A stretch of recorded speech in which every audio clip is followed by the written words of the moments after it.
too much. You talk too much. You talk too much. You talk too much. Hey, you over there, I know about your kind. You're like the independent network news on Channel 9. Everywhere that you go, no matter where you are at, I said you talk about this and you talk about that. When the cat took your tongue, I said you took it right back. Your mouth is so big, one bite could kill a Big Mac. You talk too much. You never shut up. I said you talk too much. Oh boy, you never shut up. You talk about people you don't even know. And you talk about places you never go.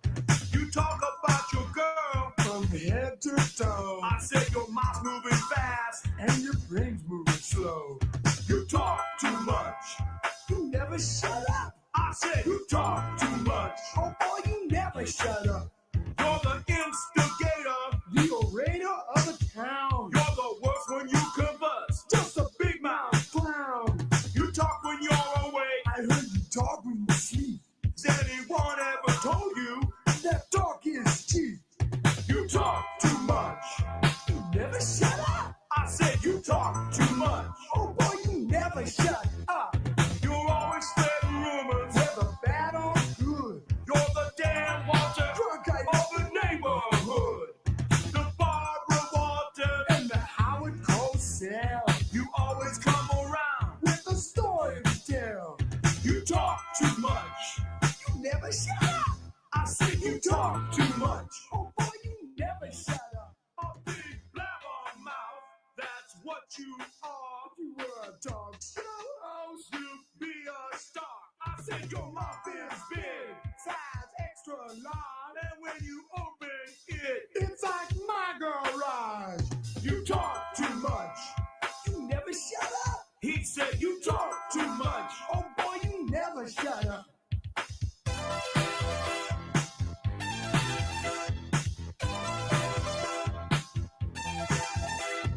25 hours, 18.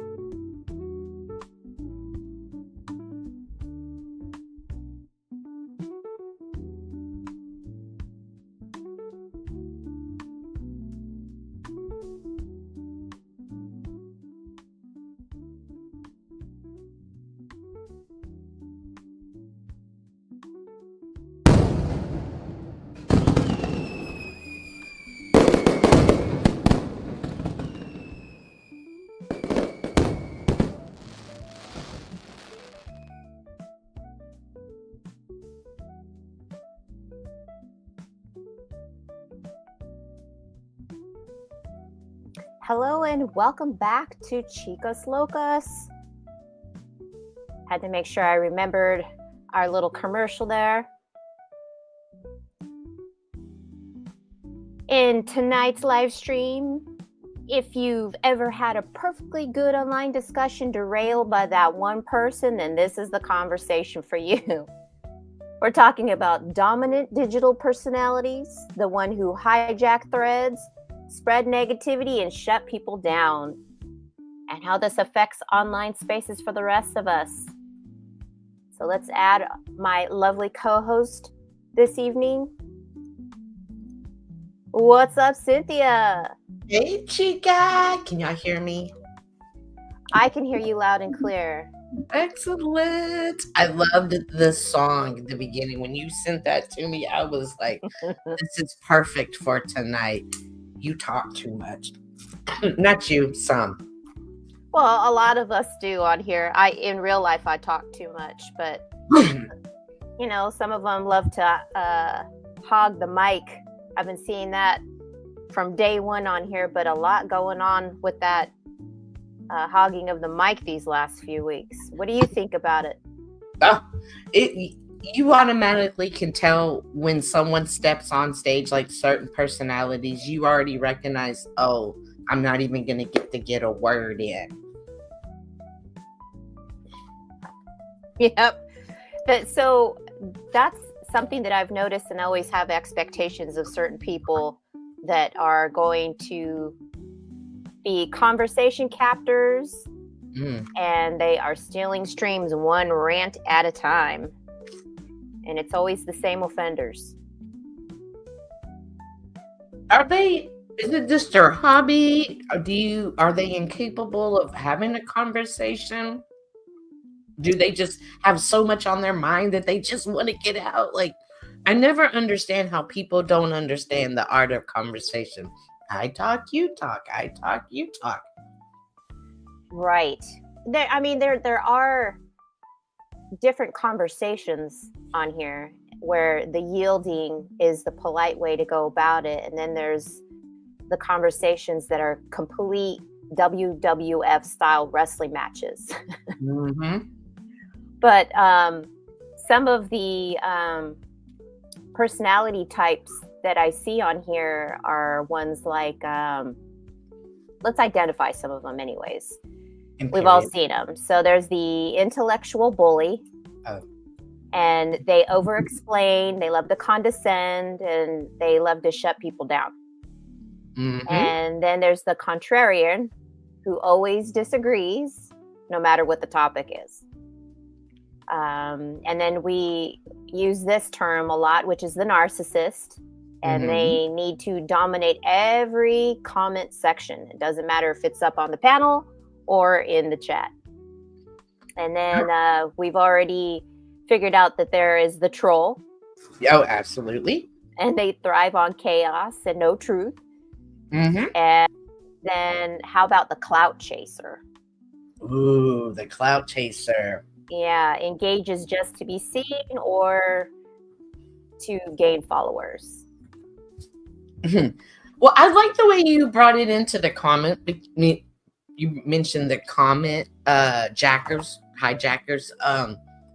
Some people can't help it. They just step into a section, a chat section, and everybody goes crazy. Ooh, I can't stand you, or everybody has something to bring. So you have to be careful who you are and how you interact with people. Do you like it when conversation hijackers come either on your panel or on your chat? Yes, they add a little bit of spice and flavor to the conversation or into the chat. But sometimes when they derail it, it makes it so chaotic that I just turn it off and wait until they're all done, and then I'll go back and listen. Let's say hi to the chat before we go. Speaking of chat hijackers, y'all make sure to hijack that like button, whether you're on the Mad Chatter or the What's Up Cynthia page. Oh, sorry, my security team. My security team's over there at the door waiting to be let in as well. But hello, Dogma Free. GT says, I don't mind a bit of trolling. Okay, well, I don't mind it either, but contained trolling is what I'm more into. Contained trolling. Hola, Miss Bex. I like the new avatar. Those sunglasses are really flashy. I like them. Hey, Bex, always good to see you. Dogma says, a little trolling if it's funny, but most supposed trolls are no life having losers. I don't know what they are, to be honest with you. I really don't. I like to think they have no life, but I could be wrong. I don't know what to think anymore. Why do these types of personalities, why does it happen? Why do people act like that online? And why does it feel so much worse here online than it does in real life when these people act a whole damn fool on here? Here on the digital part, the algorithms reward the outrage. More drama equals more clicks. Anonymity removes accountability. Psychology, people seek validation, dominance, or release their frustrations. I hear that a lot on here. Also, echo chambers, toxic behavior gets normalized and rewarded. And I see that happen a lot on here, especially for content creators that are monetized channels that encourage that type of behavior. Dogma says it's a lot of unsolved trauma. Have you ever visited a friend's house and their family is just loud and argumentative by nature? Oh yeah, my family is like that. Really? So sometimes I think that this is how people feel comfortable in this environment. This is how they communicated as a child. They think every home perhaps communicates like that. So I'm going to go in here, yell at you. You're supposed to yell back at me. So sometimes I wonder if that's just their way of communicating, and you have to get it under control because that's what they expect from you. Right. I think that there's people who don't even recognize that they're doing it. And then there are ones that obviously are using it as a tactic of maneuver to speak over another person while they're on the panel, so that it just creates that static. But one thing that I've noticed in past streams that I've participated on is when somebody's yelling at me and they're speaking over me, I just use the same tone like I'm using right now. And the funniest part about it is that the audience can hear my voice more than they can the other person that's yelling at me. Wow. Like, it's interesting that you say you grew up in a home like that, because I never think of you as a spontaneous, loud, boisterous, argumentative person. You and Bex are probably one of the most calmest, even kill people on here. Like, y'all get upset, but you just kind of raise your voice a little. Whereas me, I'm yelling and cussing and everything. So how did you come from a family that was argumentative like that to a state of balance that you're in? It took my career for me to learn how to check that type of behavior. And the older I got, I was receiving the same complaints from my coworkers about my personality and being overbearing and not letting a person get a word in edgewise. And so then I had to reevaluate how I needed to communicate in the work environment. And then I started to recognize that that's how my family functioned. And even recently, when I visited some family, I noticed the mirror of that behavior happening. And I just sat there and thought, okay, all this time on the internet has helped me just sit back, disengage, and watch what's going on. And then I don't always need to put my 2 cents in to prove my point. And sometimes when there's a fight, like the fight or flight, like it totally kicks in. Like, I can't tell you how many times in real life and metaversal life I've jumped in a fight that really had nothing to do with me. I just was going to go and defend somebody. Oh, hell yeah. I'd throw down for a conversation. Absolutely. But I've tried that here online too, and it only got myself in a mess. So I've even learned to just let the main characters go at it, let them see if they can work it out, and move on with the entertainment value of listening in on the conversation. Do you think are you ever too old to learn how to conversate correctly, or learn new? Can you teach an old dog new tricks, or is this something that they don't see anything wrong with it? We should adapt to it, and it's just something we, as a host, a panel host, or as a YouTube panel walker, we have to learn to navigate through. Well, the last conversation that I had was with my 90-year-old grandfather over the weekend. And he's absolutely an intellectual bully and a narcissist in terms of needing to dominate everything in the conversation. So there are people that learn. I've learned. If I can learn, then anybody else can do it. But then I guess what is the best ways of how to deal with these types of personalities? You either accept them for who they are, or here online, you disengage and you don't participate with them. That's the beauty of being able to have conversations online, is that you can just completely click the button and remove yourself from the conversation. Absolutely. I like when Hank came up that one stream and said, you can always hit that red X. If you're on StreamYard, you can always hit the red X and just leave the conversations. If it's giving you anxiety or getting you irritated. That's right. You can teach an old dog new tricks if the old dog is willing. Amen to that, GT. Amen. You are absolutely right. And some dogs out here are not willing, young or old. Yeah, chat, let us know. Who do you think are offenders of these mic crimes of hogging the mic? Who do you think? Can you guys give us some suggestions and we could talk about those experiences, or if you have a funny example you'd like to share with us, we'd love to hear from you guys there in that chat. Absolutely. Sometimes when I interact with people like that, like Imperious, I don't know if you guys are familiar. That's a gentleman that just loves to, from the second he steps up. And I've noticed it's more so predominantly with women, that he's just railroading the conversation, just saying vile things, saying horrible things, making horrible accusations. He claims I'm an Indian, like nothing's true, but just keeps on. And I'm always in my head, I'm like, this is insecurity. This is an insecurity shield he has up.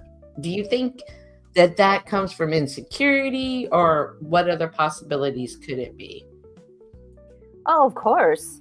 I mean, we already gave the examples of what people do. They have no accountability when they're hiding behind a computer screen. And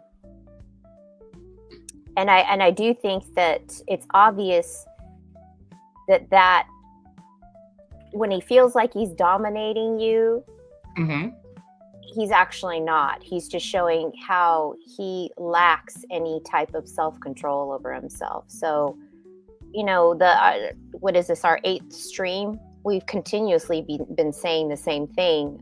Don't feed the trolls. Use the tools to mute, block, or restrict. Filter your keywords. Some other YouTubers have taught me the concept of the gray rock method. I hadn't even heard of that before.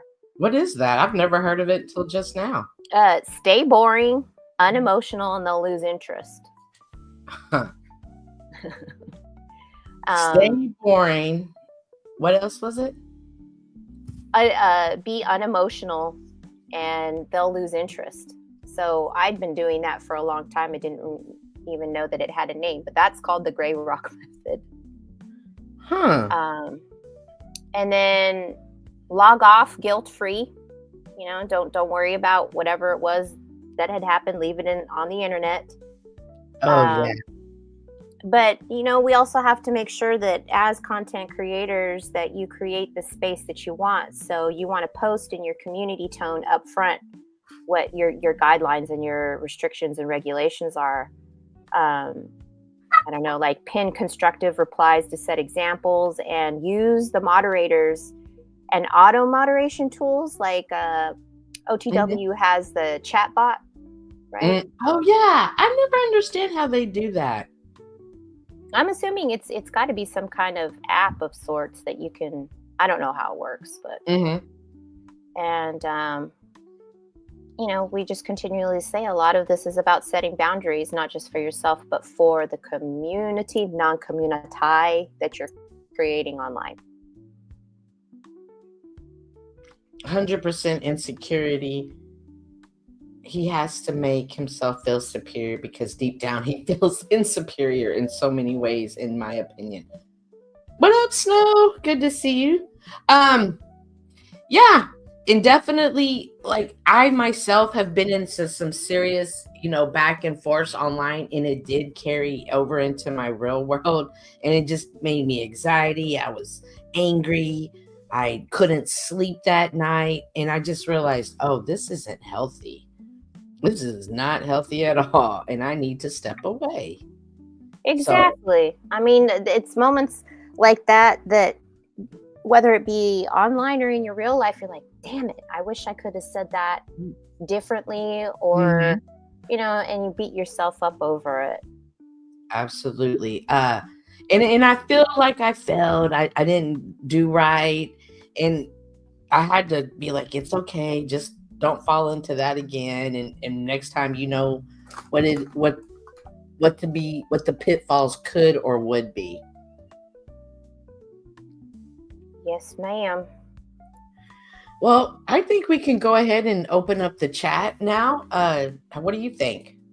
Sure. Yeah, let's go ahead and drop the link. I'm going to drop the link in my chat. If you're watching in my chat, we are over at the Mad Chatters. And we stream Wednesday nights. On 1 week, we will stream at the Mad Chatters room. And then the next week, we will stream at my room is What's Up, Cynthia. So the chat has been dropped. The StreamYard link has been dropped in both chats. Please feel free to come up and tell us about your experience, or what kind of family did you grow up in? Was it angry and boisterous? And if so, how did you maneuver through that? Yes, I'm just looking through some of my notes here for a minute because there was something interesting that I saw. Let me share this. I talked with you about this. Oh yeah, that was. Yeah. I love what GT just said. With in self-talk, be kind to yourself. Absolutely. That is, sometimes it's hard for me to be kind to myself, or I even forget. I don't even make that a priority. Not everybody is as confident when they come online. And we see a lot of vindictive behavior here online as well. So there is this website that was suggested to me one day, and I was looking at it here, and it's called Block Party. And bulk clean up your post, photos, connections, and more across 12 platforms. So this, let's see here, it helps you with your photos, it deletes your posts, it fixes your settings, deletes your comments. But it seems like it just helps you manage your digital trail that people that love to snoop around and find everything out about you. Mm-hmm. This seems to help out with that. Do you ever see the actors or the actresses, and just as they're coming up, they'll be like, "Oh, remember 17 years ago when they made that post?" And they'll pull up some posts from way back when, and all of a sudden everybody's going to want to cancel them because of this past behavior. And when you brought that up to me, I was like, oh, this is beneficial. Because, the way you feel today may not be the way you feel tomorrow. And right. And we all grow, we all make mistakes. It's different times. Like in 10 years from now, what we do, what's current, what's provocative or controversial now may be nothing, or may be extremely, you never know. So that is a good tool to have, just to make sure to protect yourself on the internet, because things can live on the internet forever. Yes, and ever. And there are people that are really good at using this online space and can figure out how to sabotage you in any way, shape, or form. Absolutely. When it's convenient for them. But how do you feel about mic hogs, Cynthia, when you're on a panel? Mic hogs? Did you ever double dutch jump rope when you were younger? Yes. Okay, I never could. Right? Like I wanted to, but I always messed it up. So whenever I start to see that, I'm getting these flashbacks of double dutch. Like, when do I go in? Should I go in? What should I do? And sometimes I can engage. Other times I don't want to look foolish arguing with them or going back and forth or trying to speak my mind. Other times I'm in the zone and somebody's just coming up to throw me off my throne, and I'm gonna stick to it as hard as I can. It's really, you do a really good job of that, because I get too sidetracked when I have too many people coming in at me at the same time, and it gets a little bit distracting and overwhelming. And I've also learned that with certain people, that is the only maneuver you can use, is to keep talking over them, because that's what they do to you. So then you do it back to them, but then it just ends up getting nowhere at the end of it, because the audience can't even understand what you're trying to say. Right, and the conversation's lost. And then, you ever heard, never argue with the pig, never wrestle with the pig, because from a distance you'll both get money. From a distance, people can't tell who's the pig and who's not the pig. Yeah. Right. GT says he was the king of double dutch. Man, I always wanted to do that, but never could. There was one point in my life I was a good jump rope girl. Like, I could do 100 good, like, no problem. But I could never do that crossover, one leg. Like, some of these jump rope artists, they're amazing at what they do. It is, and that's what it feels like. I'm glad that you use that visual. That it feels like you're tapping into double dutch when you join a panel. Right.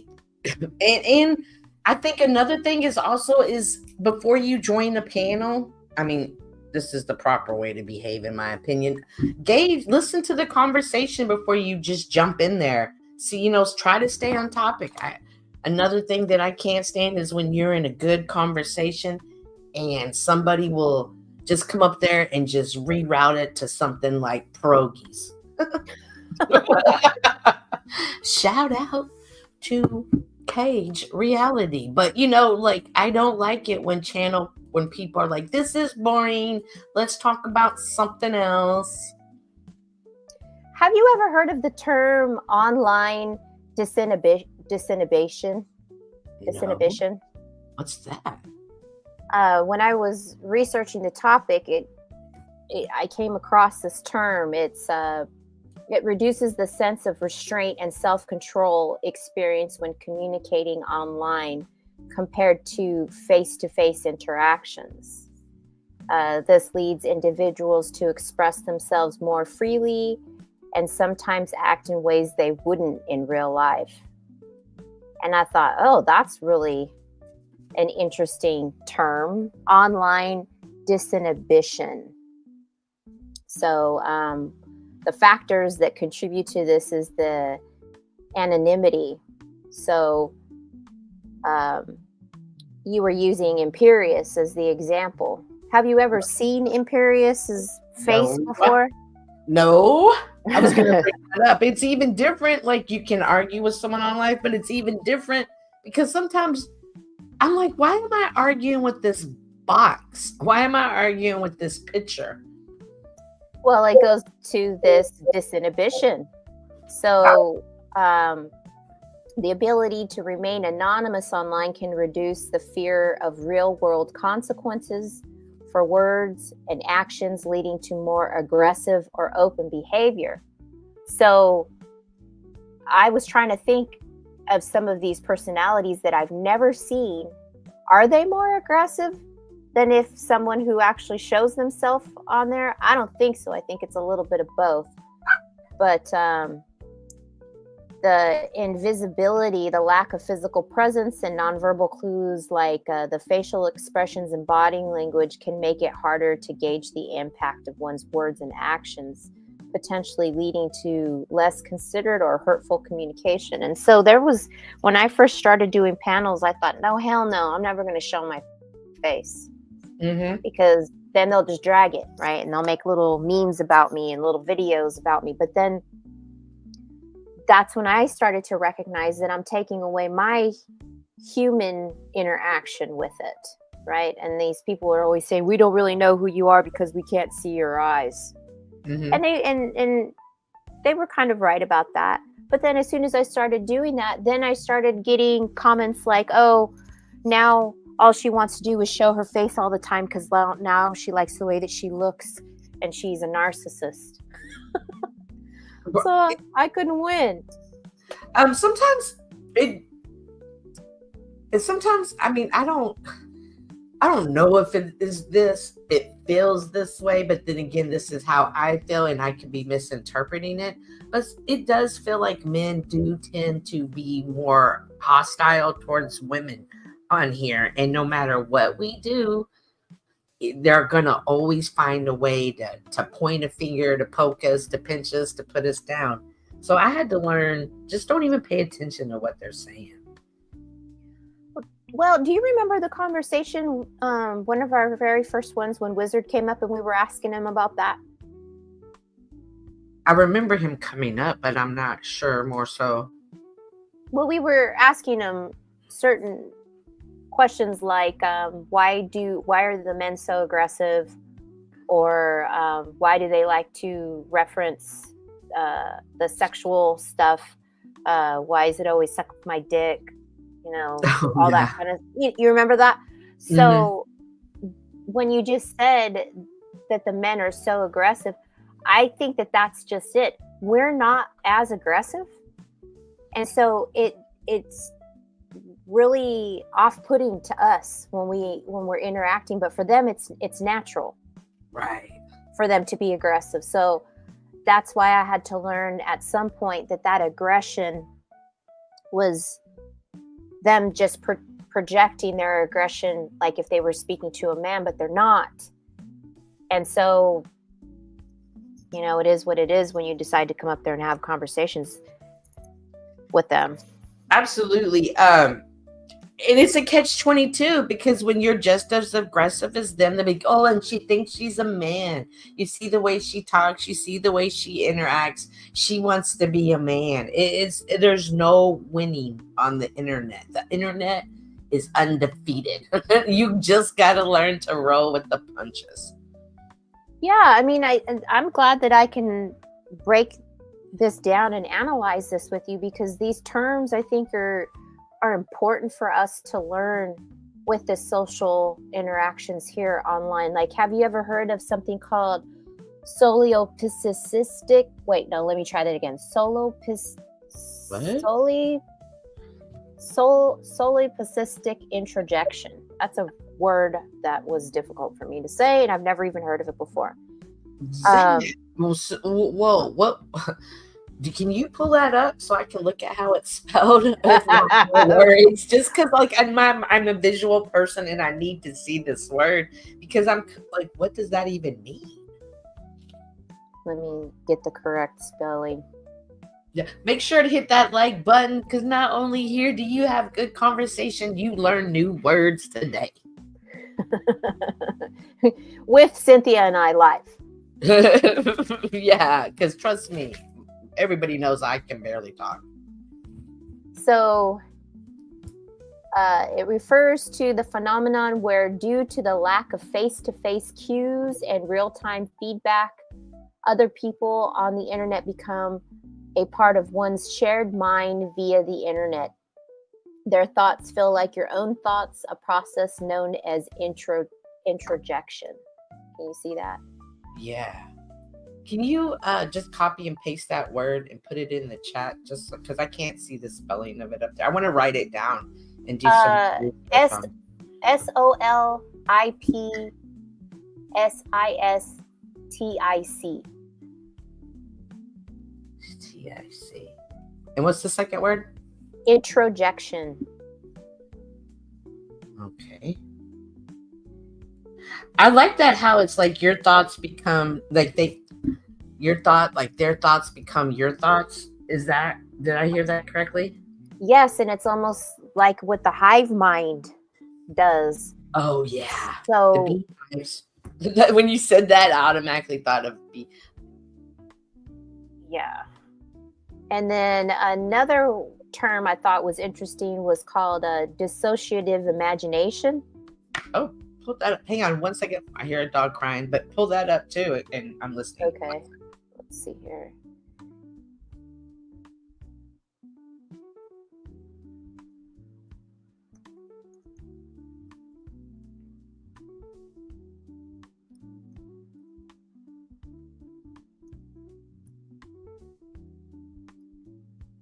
we're learning new terms here today, chat. And if you have anything else you'd like to put in there for us to look into on the social dynamics and sociology of people, please feel free to give us some input. GT says, yeah, some men see women as less than. They feel like women should be bowing down to them, I think. We'll touch that. We'll get more into that. Okay, I'm back. Somebody got into the trash and got sick off of what they found. Oh, that's not good. Oh my gosh. Now, what was the definition again? I'm sorry. Dissociative imagination. It refers to a mental process where individuals perceive the online world as separate from reality, leading to a sense of detachment and potentially harsher behavior. Dissociation is a mental condition that involves a loss of connection between thoughts, memories, feelings, surroundings, behavior, and identity. It can cause problems in managing everyday life. And I thought that one was interesting because there's an individual that had lost their everlasting mind because Cage Reality had created an AI chatbot wife for this person. Right? And so I'm like, at what point does the online stuff where they can say they're just acting it out or they're being artistic when you know they're full of shit and they're just batshit crazy, you know? And then another one was minimization of authority. And it says... That's everybody here. No, you don't have to show your ID. Don't pull over. Keep going. Yeah, I like that one. Online environments often lack the same social hierarchies and rules as real-life situations, which can lead to a sense of being less constrained by authority figures or social norms. So we know some content creators that are like that, right? Absolutely. I was sharing with you this story earlier about the young lady who was a content creator that people love to hate.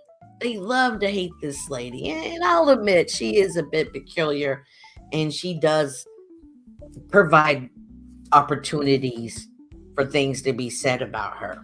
However, with that being said, she was homeless. Her mother, and her brother, they all lived in a car. And they were asleep in the car, and somebody smashed the driver's side window, shot her brother in the face, jumped in the window, sat on his body, and proceeded to drive off with the mom and the daughter in the car. The daughter was able to get out of the car, and the mom, she was hit as well. However, she survived. She's still in ICU. This happened about 2 or 3 months ago.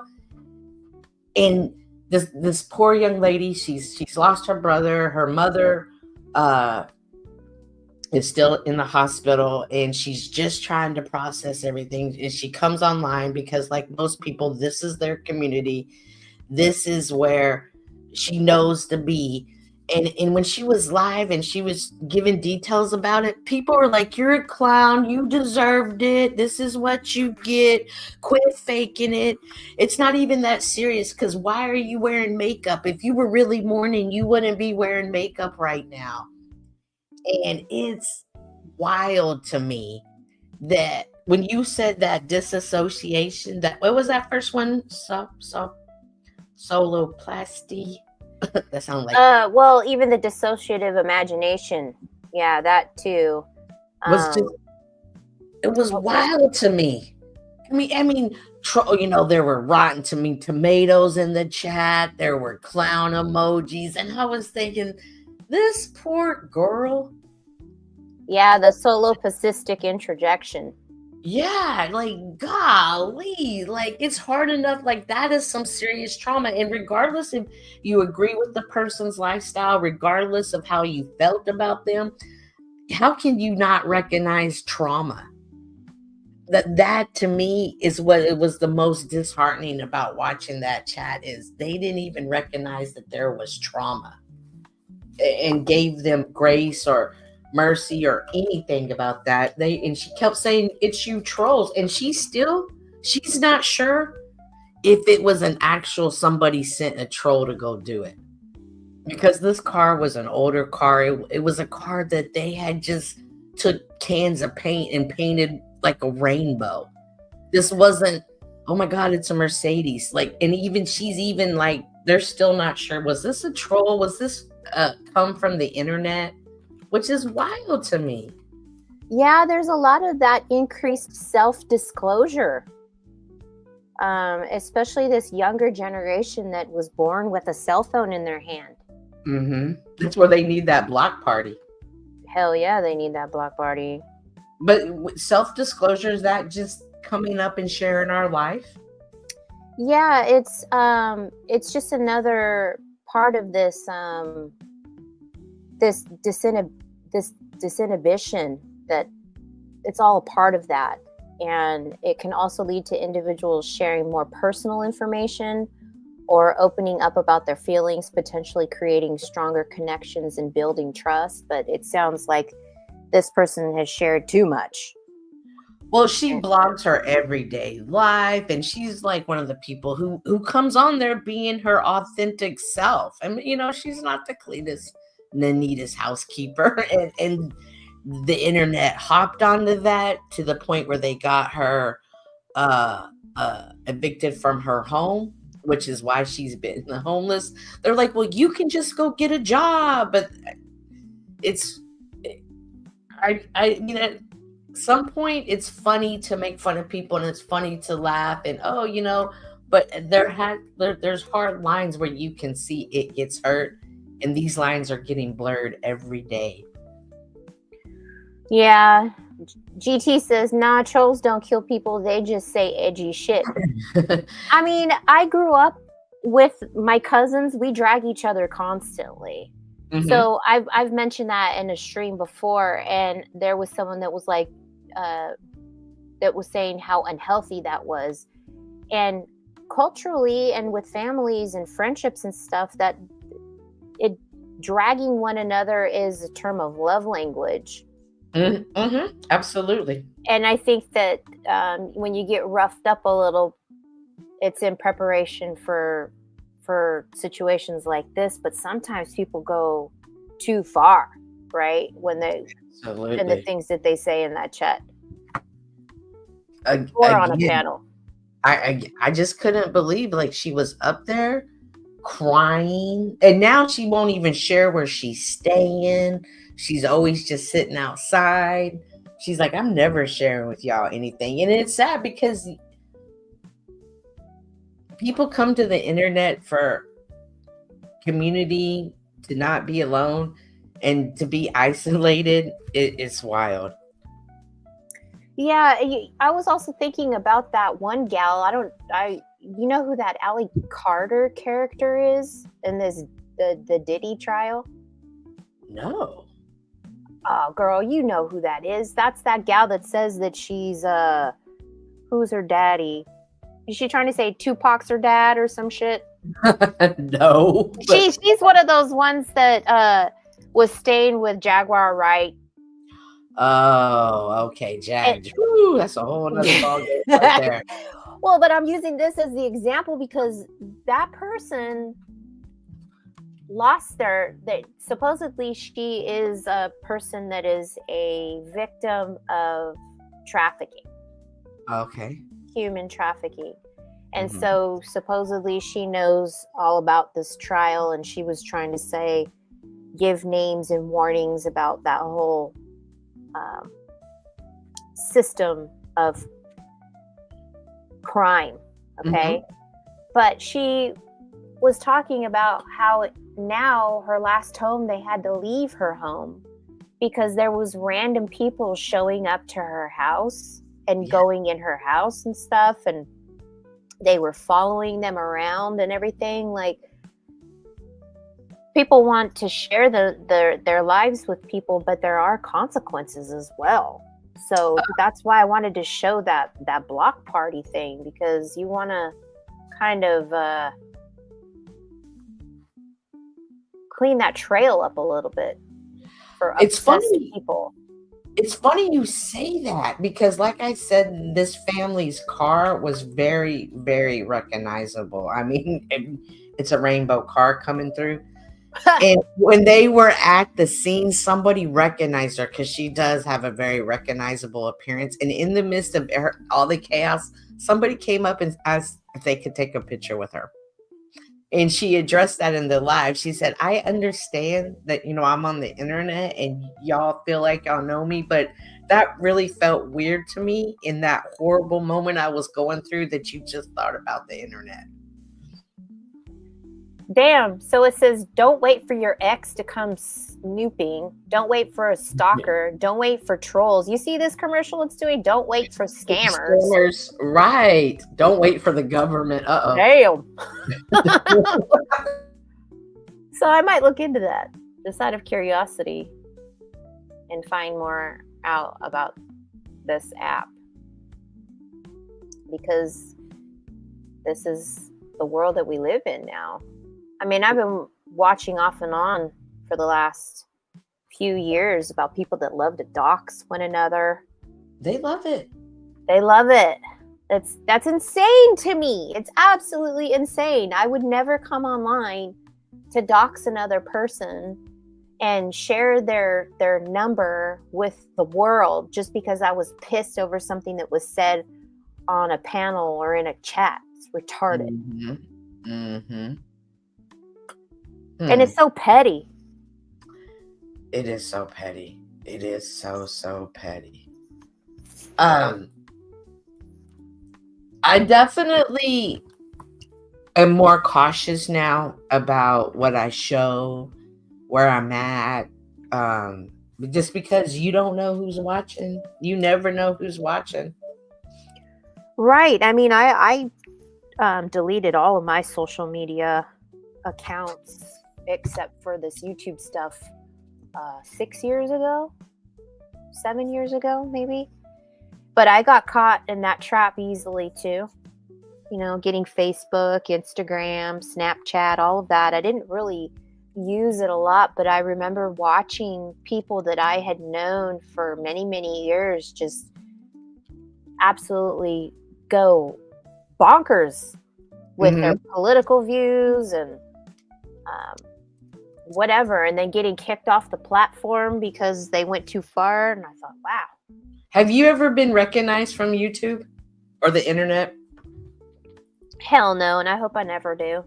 It's freaky. It's happened to me twice, and I remember the first time was I was thinking, nobody's like, if I go live, and I'm talking like, this is right at the beginning of 2020. I was like, if I go live, but since I'm out in public and I have to wear this mask, nobody will ever recognize me, right? Like, I really had this internal dialogue with me for like 2 days. And so I was just feeling so confident that I walked into a building, with my mask on. And as soon as I walked in, somebody goes, "Hey, aren't you Cynthia?" Whoa. Holy crap. No, it wasn't from the internet, but it was somebody that recognized me from my son's school. And he had been graduated for 3 years. And I was like, oh my God. I was like, all right. Maybe I'm not as slick as I thought. So, I still went live, moved into a new apartment, take my security team for a walk. Walking around the corner, somebody goes, "Hey, aren't you What's Up Cynthia from YouTube?" I was like, holy shit. Like, it's a small world, and they did recognize me from YouTube. Yeah, it was scary. I don't want that. It was scary because I'm like, where I live. You know me. So you happen to live at the beginning of the the place, so you can see me come and go. I enjoy doing this. It's fun. It helps me do artistic things. I'm learning new things with the technology, but I'm not out here to be famous. And that's why some of my people that like to criticize me on here accuse me of wanting to be famous. I don't want to be famous. Not at all. I'm not you. looking for that, but I enjoy it. I mean, I have conversations in real life and I can see the fun of doing it here online. But I'm not out to try and make myself famous. What about you? Absolutely not trying to be famous. I do like the idea of using this as a visual diary, things that are going on not only in my life and the current events of the time, and being able to look back at these conversations and just seeing who where I was back then and hopefully where I am in the future. And I mean not on the internet life, but my personal life and personal development as a human. Yeah. You know, one thing I've never quite been able to figure out is how to pin the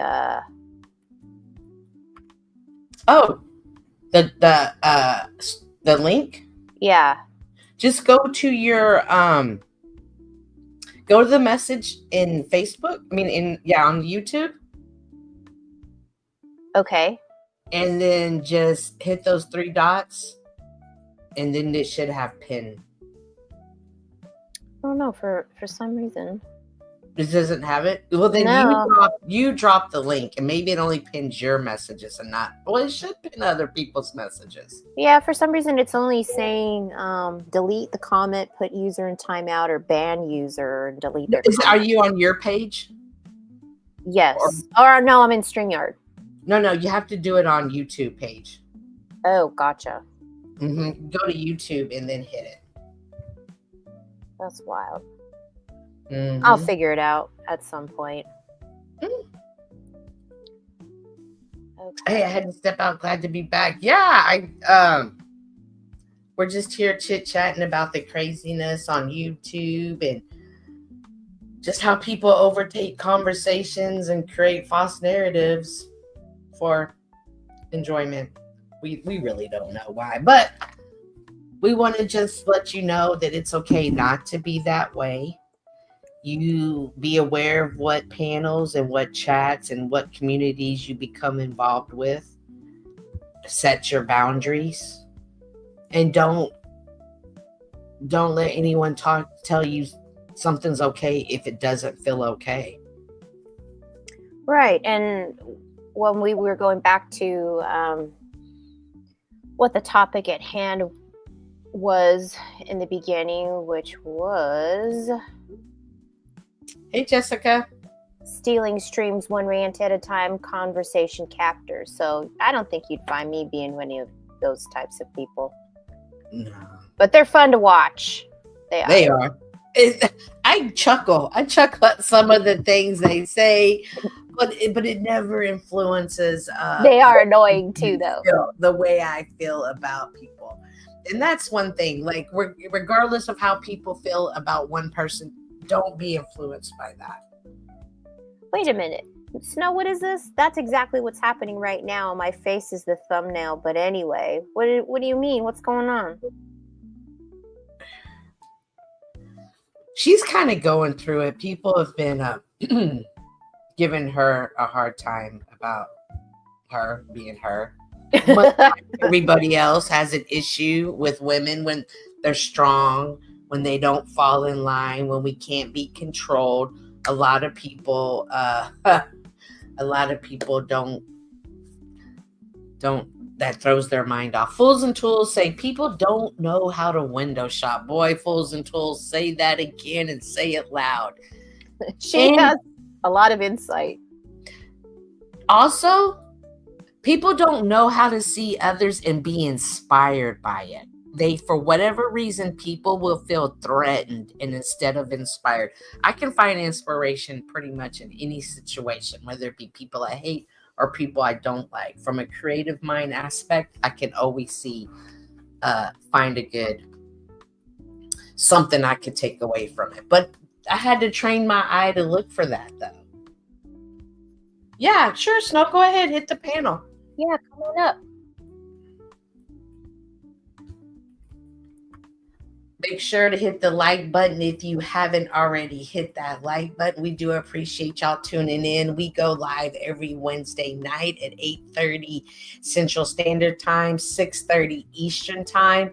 And we just have conversations about our experiences and what we're learning on being panel hosts and panel walkers and trying to step into this form of entertainment, this form of media. Perhaps we're not Hollywood bound, but this is Hollywood on a micro level to some degree. Yes. I mean, it's therapeutic. These conversations are also therapeutic. I enjoy them. Out. I enjoy talking to you. I enjoy having good conversations. I enjoy feeding my mind. Same here. I enjoy learning. I people watch. Mm-hmm.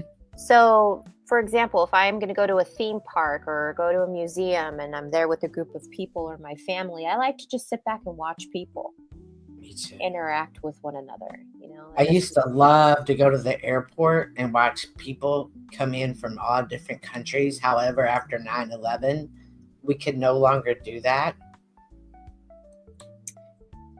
She says, people at triggering caught in their emotions, and you see the maturity and the level they are, most in grade school and lots in terrible twos. Oh, girl, I've been telling people all the time they're in their terrible twos. Yeah.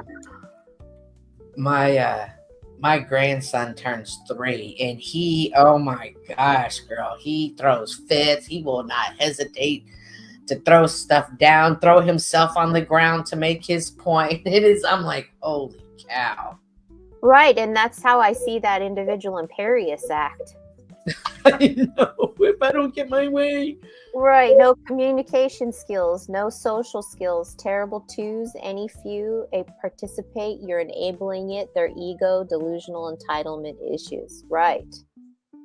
That's why I don't go to the same places I used to anymore, because I've recognized this about those personalities. A lot of victim status individuals, and I just and that's okay. You know, people move on every single day. You can stay in the same place for 6 months to 3 years, and it's okay to move on. It's not a big deal. Hello, Miss Snowfire. Hello. Hi, ladies. How are you?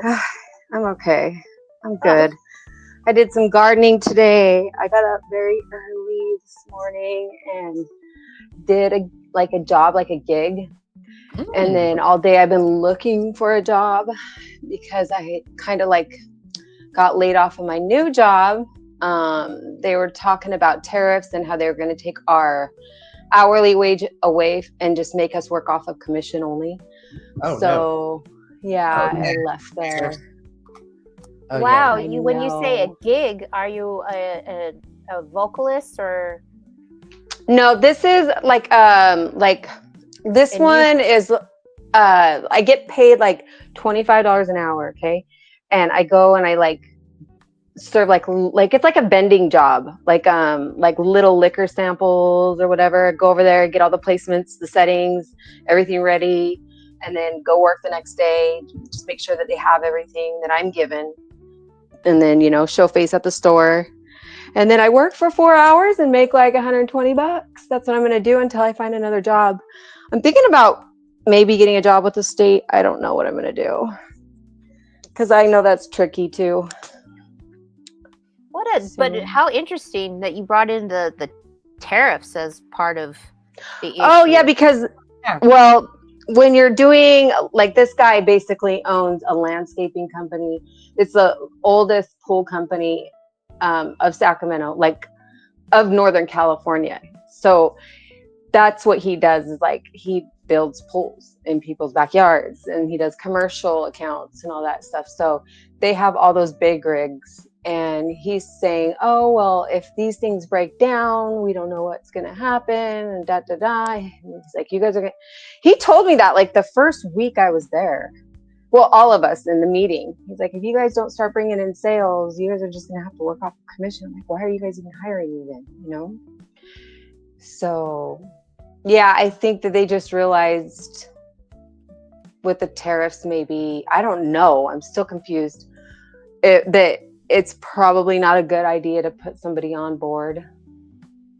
I don't know. So I was disappointed though. I really was excited about that job because I've never done like landscaping design before and did pools and all that. So Well, then it sounds like you've got lots of different talents. But I wanted to ask you, so what's going on with your comment that you made earlier about thumbnails about you? What's that all about? Oh yeah, the tards and like the cupcakes, they manufacture drama. Like Cynthia knows, and it's just coming out of nowhere because they want an argument, they want a fight, and Mystic's in jail, so they have to figure out some way to get off, I guess. I don't know.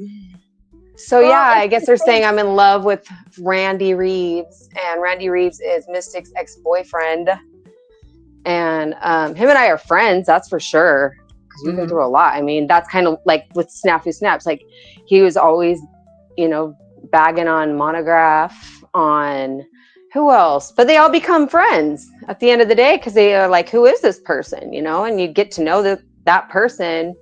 And then you find out the truth from the narrative and you're like, that person's not as bad as, that other person was saying, I guess. I'm so annoyed with them. I am too, kind of. I mean, Tarek has a bad habit. Tarek and Chuck has a bad habit of making shit up just so they can get their jollies off. Though as a chat box, instead of doing proper research and have proper sources where they can have something to complain about and gossip about. It's Tarek texted me and he wrote me like a whole chapter in a book. And he was mad because I wasn't showing emotion back, like, with his little threats or him trying to bribe me. And he's like, oh, you're making videos about Lindsay. I'm like, no, I'm not. I haven't done that at all. He's like, you better cut it out or I'm going to do this. I'm like, well, do it then. I don't care. Exactly. Weirdo. Hurry up. Hurry up. Stop making your threats and actually do something. My religion prohibits me making threats. I either do the thing or I don't do the thing. Period. The only thing is like, it's amazing what Venus is like saying to them to make Tarek's brain just end up like mush, and it's making my brain mush, to be honest with you. I'm like, what are you talking about? Yeah, I'm kind of starting. Yeah, someone in the chat is like, who's Randy? Who's mad? Who's Snafu? I'm so it's a bunch of degenerates. It's a bunch of people who gather up to try to tear other people down. Yeah. Well, let me go up here for just a minute. When we were talking about people watching, GT says, my life was people watching at one point. I had social anxiety and barely spoke. My fams think I'm autistic, but yeah, when you don't speak, you tend to just observe everything that's going on around you. And that's kind of where I find myself when I sit up on a panel and when I'm watching from the chat and participating from the chat. But that group of people, you already just said it's Miss Snow. Yeah. I just am so, it cracks me up to watch the same group of people create chaos amongst all of these different panels. And it's the same people. They fight with one another. They're vengeful.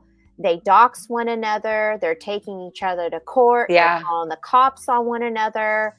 All sorts of nonsense. And it's crying victim. Right.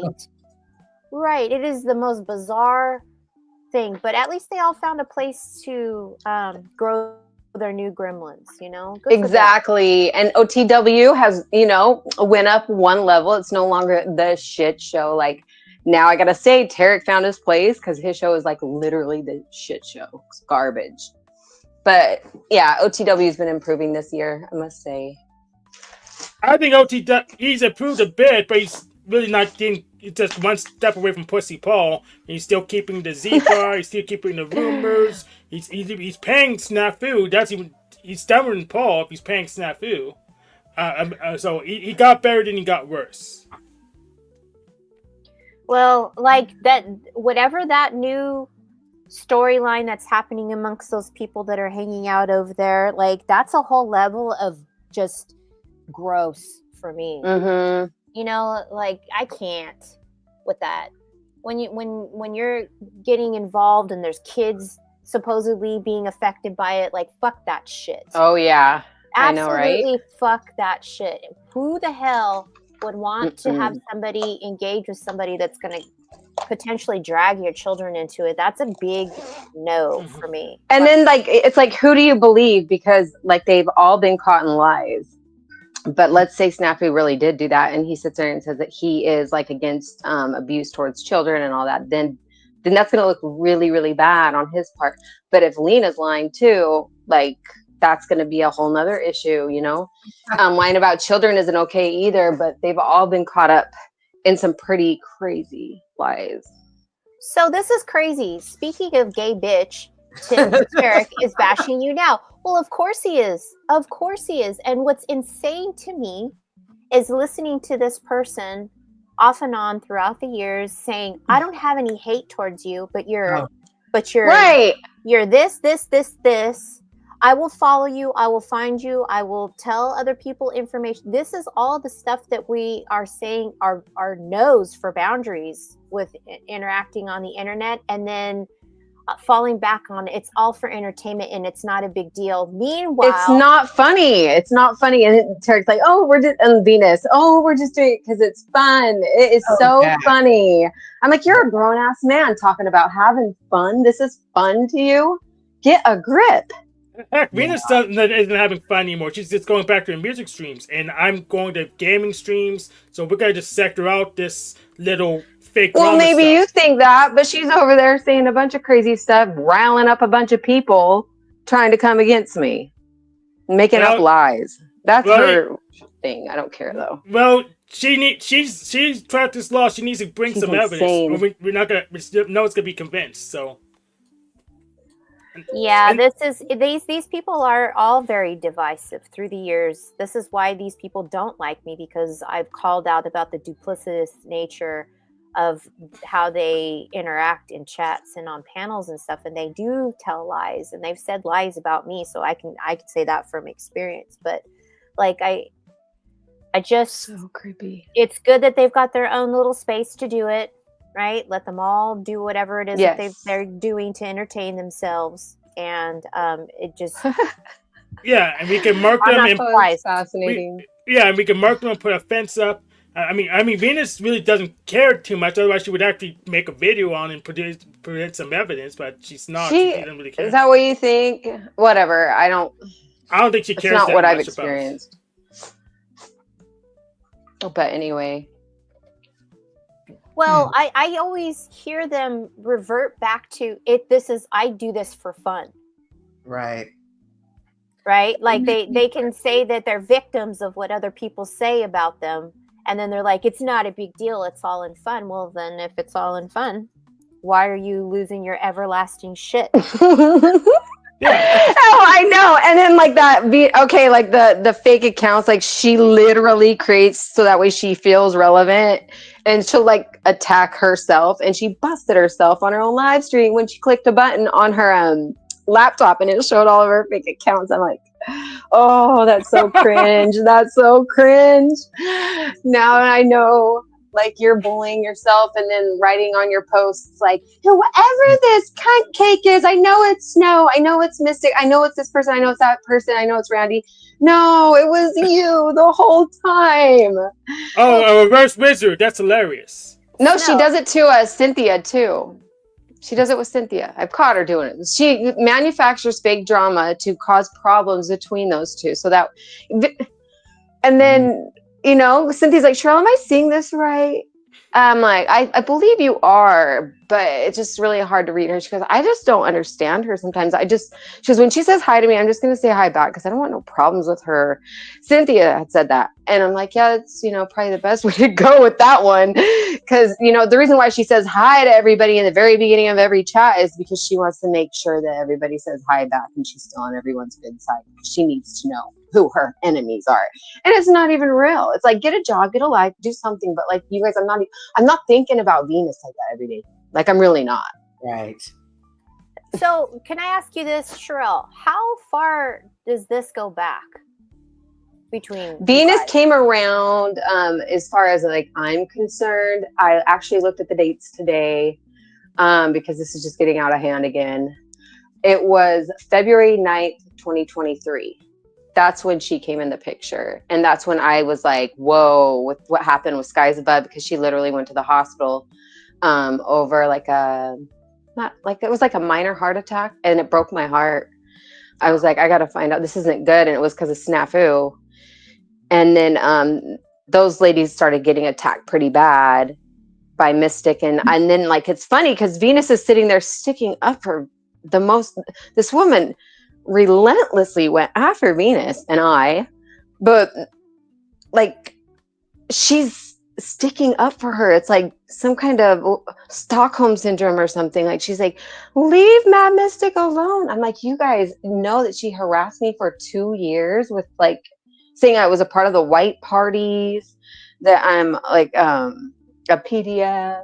What I else don't did she know. say? I mean, the only reason why I'm asking it's because like I just can't keep up with it anymore, and I just No, always it's just, trust me, it's all fake. It's all manufactured. In real life, like if you can think logically without your emotions, then it's not as what it looks like in real life. Like, I actually used to talk to Venus on the phone when I created my troll channel, because I said, if she goes after you one more time, Venus, I'm putting up this channel.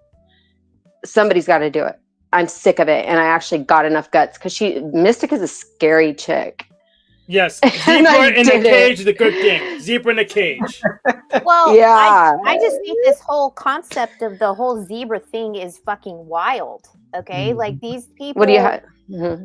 I mean, they're talking about how they've worked for Marfugal and what that Bullshit. whole Dex program is, and I'm like, this is insane. You know, Yeah. this is too much. No, if you feel like you're getting in over your head as a mod somewhere, get the fuck out of there. Right. It's that easy. Just it's crazy. And I listen in on some of those videos and stuff. Like, I would never want to let myself get so invested somewhere that I would have to be worrying about the FBI or the CIA or whatever kind of bullshit coming after me just because I clicked a link to have a conversation with somebody on there. Okay. This is where I got to say, in all fairness, this is where I got involved, because it was literally right after my ex died, and there was some really weird things happening. And he was a famous YouTuber, and he knew Marfugal. He knows all the big YouTubers. You know, he had over 200,000 subscribers. But when I heard, well, actually, Planet X Watcher, she was one of James Munder's moderators, and for years I thought she was a man, you know, and then we started connecting because she was a mod at somebody else. It was a Christian channel. She was a mod over there, and then I found out that it was a woman. And then after James passed away, her and I kind of got closer. But she's friends with Snafu Snaps, and that's how she connected me to Snafu. And let me say, I was vulnerable. Like the first year, I mean, there was restraining orders that went out. There was, you know, a bunch of crap going on. But like, I met Snafu, and it is true when people say, like, Snafu will say, if you don't do what I say, or if you don't go with my narrative, you can't visit other channels, you can't do this, you can't do that, because they are pogos, you know. And at first I was like, if with what I was going through, I was like, oh gosh, I wouldn't put it past anybody. I was so stressed out. But then I seen a couple other things, like narratives that were being thrown around, and I'm like, no way that person is involved in that. Like, Yeah. I know that person from Discord, and they're actually really good people. They're good Christians. And so that's when kind of their house of cards fell apart on me. And I said, I got to get, when they started naming themselves, that's when they named themselves the Zebras.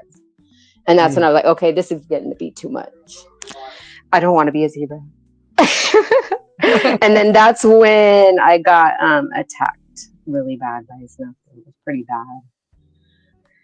Yeah, I mean, it's just, I'm hearing all of this unfold like it has, and like it's continuing, and now it's got a facelift, right? Yeah. There's a new location to New hatch characters.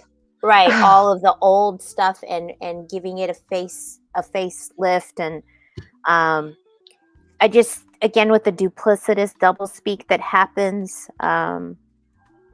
it's really interesting how they can create just maybe 5 people to create such chaos amongst people.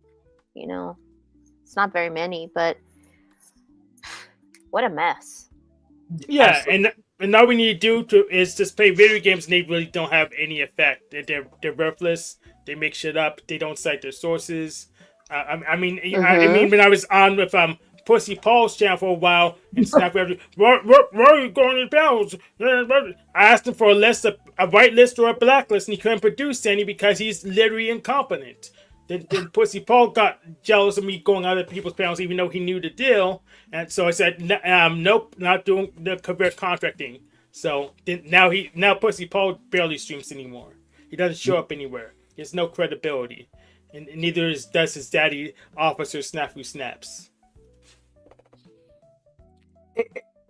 With your stream, like, people will attack you, and you just have to be strong, and you have to develop those senses to know what's happening, because people are not going to tell you who they are, but they will always show you who they are. Yes. And I can say sometimes I troll, or sometimes I'll do something like out of those weirdos to get a rise out of them. Like tonight, Tarek was texting me, chapters and books. And I said to him, I got to go now. Randy, he just sent me, he just bought my compressor for my air conditioning. I was like, he's so awesome. And it triggered him to go live. And I'm like, stop texting me, bro. Like, I'm not attacking anybody. I'm not doing anything. What are you talking about? Well, out of curiosity, why would you give someone like him your number, your personal Who? number? Oh, Tarek? Yeah. I have he's on my Google number. Oh, okay. So it's not your real number. Hell no. Okay. Yeah, I wouldn't give him my actual number either. But Tarek doesn't know how to Discord. His email on his YouTube is wrong. I emailed it a couple times. It bounced. His email's not even set up correctly. So, it's not. Well, it's YouTube. He didn't copy and paste the right email. I mean, he just needs to get a laptop already. No. Well, Lindsay gave him my number, so that's right. That's the only thing I posted was that video, and it was like I shared it because he wouldn't shut up about it. And you can always block him, so it's not a big deal. As long as you have a smartphone, it's easy to block. And people like that make me appreciate people like you guys, like Kank or Snow or Yolanda or Bex or just other people I chat with.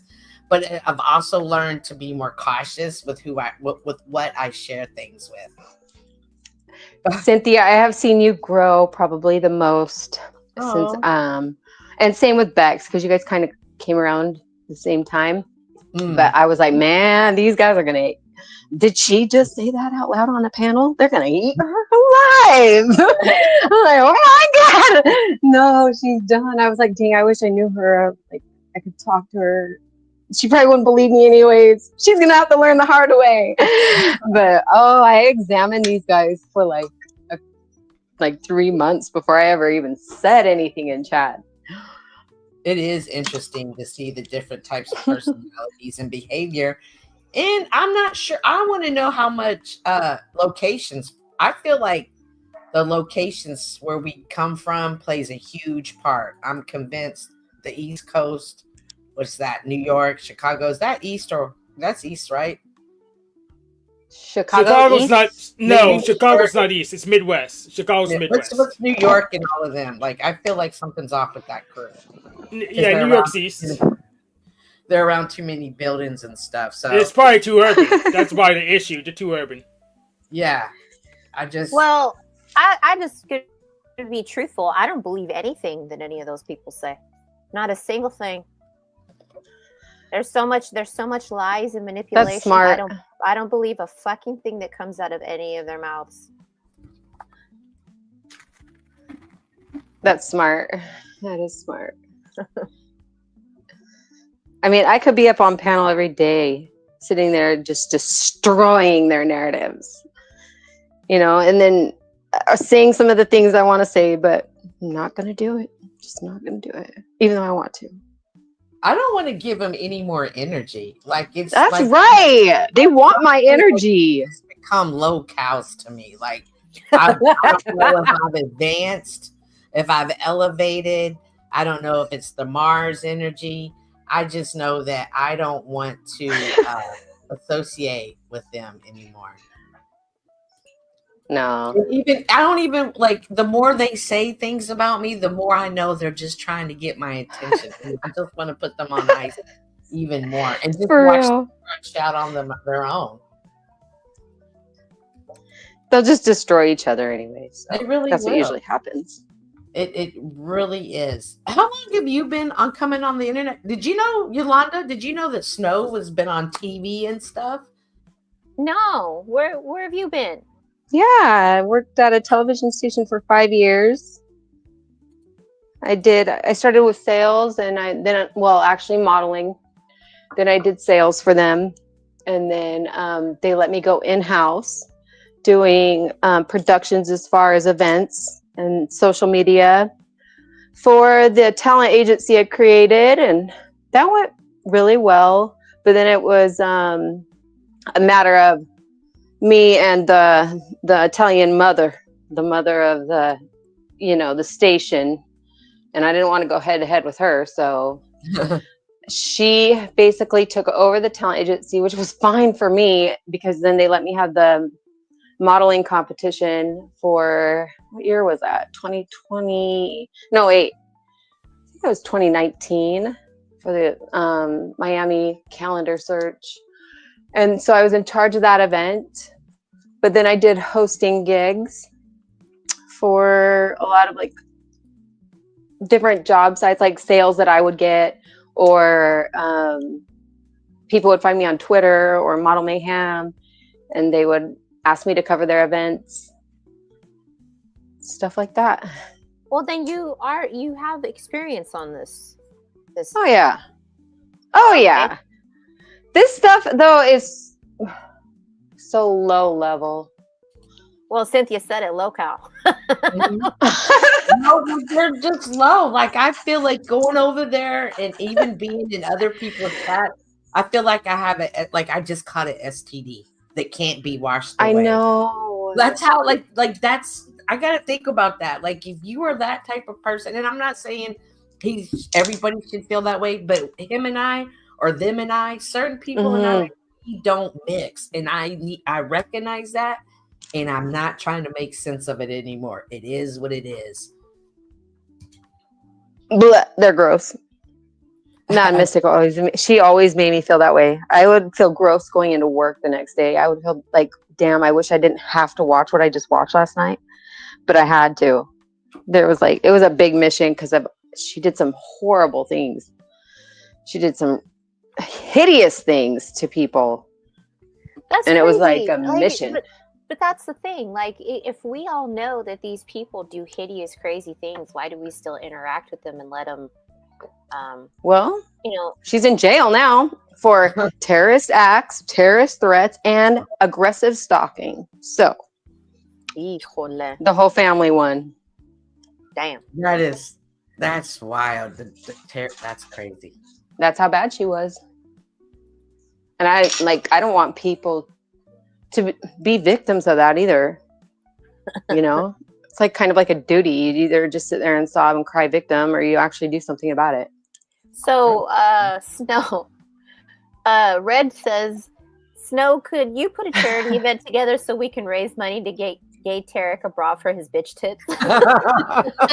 I'll just buy it. I wonder if he would wear it. How would we get him to wear it, though? That's the question.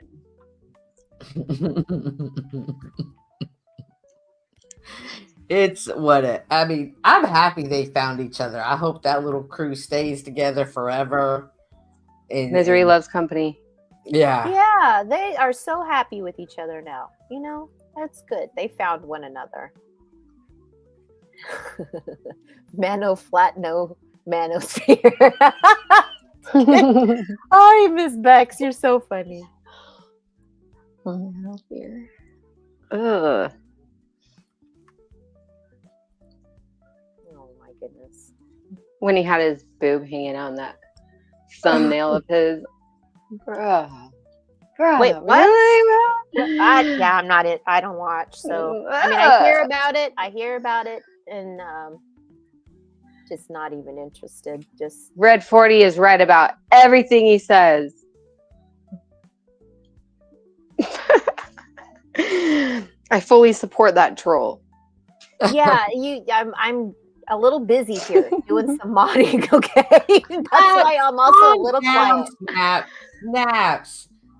You and I can do it live after this live, Snaps. I will go live and you got 10 minutes to come up, but calm down. I know you're excited and I know there's things that you want to say, but right now we're on topic here. But I will be more than happy to give you an opportunity and a space to speak your mind. Well, Yeah, that's it's saying nice. people time right now, Officer Snaps. Didn't You know, because like Lena's guilty too of lying. Like I remember that from the very beginning. Like they were saying, "Don't like Lena, because of dot dot dot dot dot." Like basically, she was a liar, and I'm like, "Oh, well, don't care." But I've watched her shows, and I'm like, she's one of those I people too, like kind of like Venus. I hate to talk about people like this, but it's I did this, and I'm like that, and I have this, and I have that, and I would never do that, and like I don't know. I just don't know if I can believe really anybody. right. Yeah, You can't. Not on here. No. And that's sad. That's sad that that's where the I hope she's not lying about her little boy, though. If she's lying about her own baby, that's pretty low. That's the only thing I don't get. Yeah, let's not even mention it, to be honest. Right. Yeah. That's their bullshit. Let them continue to victimize themselves and participate in all this stuff. Like this is their thing. And you have to remember, they're always going to try to lure you in. They're always going to try those tactics to do that to you. And you have to be wise to it. You have to, realize what your boundaries are and understand that some of these fights aren't your fight. And even if you're fighting with me, that's still not my fight. You're really fighting with yourself. I'm learning today. You're right. I mean, Cynthia. No, she you is are right. Absolutely. Yes. Yeah, and you just calm me down a couple months. This is really this platform, this social media experiment. What does Snaps call it? Snaps, what do you call it? The something. What does he call it? The initials. He calls it the digital experience. Right, the digital experience. But doesn't he have DEX? Yes, the DEX experience. Yes, that's the same thing. But how does he do it? He doesn't have a laptop. He doesn't have a desktop. He can't do the digital experience properly because he doesn't have the equipment. He's just on his little dinky cell phone making crappy propaganda clips that no one believes. He's doing his thug thizzle over there.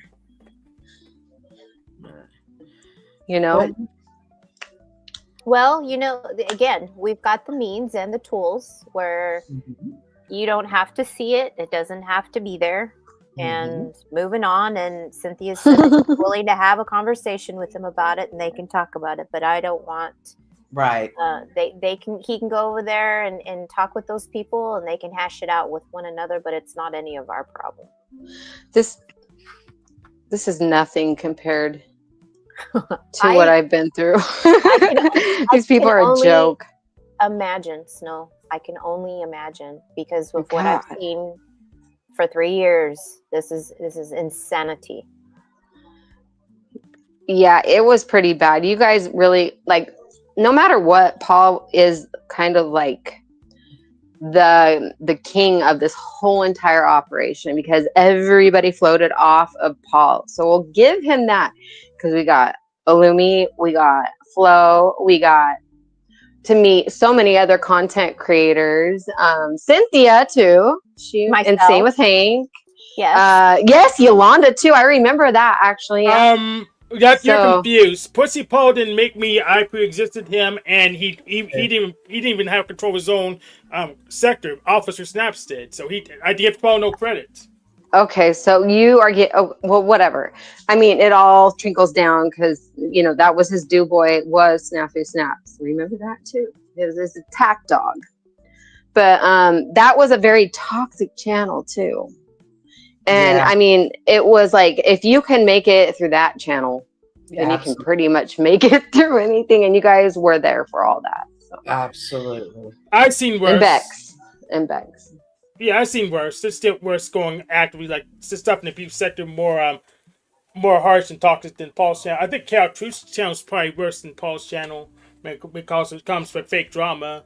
Totally different. Yeah. Yeah. Well, the hard part is for people who are not really aware and prepared for this what these people have for entertainment value. Fake drama as what we keep saying. Some people don't really know that it's fake.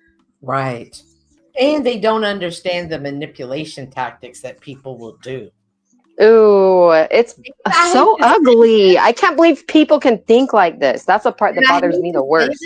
But it really is the generation like my age group. They're disgusting. That we come on here and we don't really realize the pitfalls that we can fall into until we're deep in them. And then you start to be like, holy cow, this is again why Yolanda and I have created this channel in this space for us just to have conversation and maybe inspire one another or help. Yeah, you guys are definitely like therapy for the metaverse.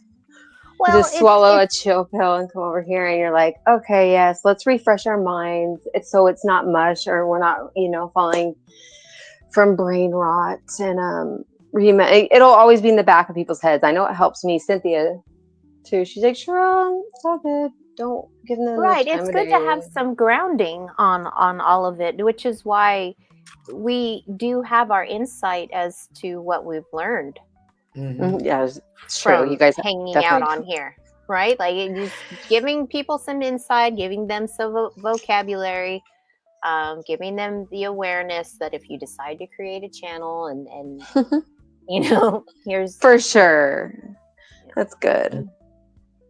What is Red saying here? He says, sad part is a lot of people just don't accept others, have changed for the better and want to pull them back in the game. This includes Paul.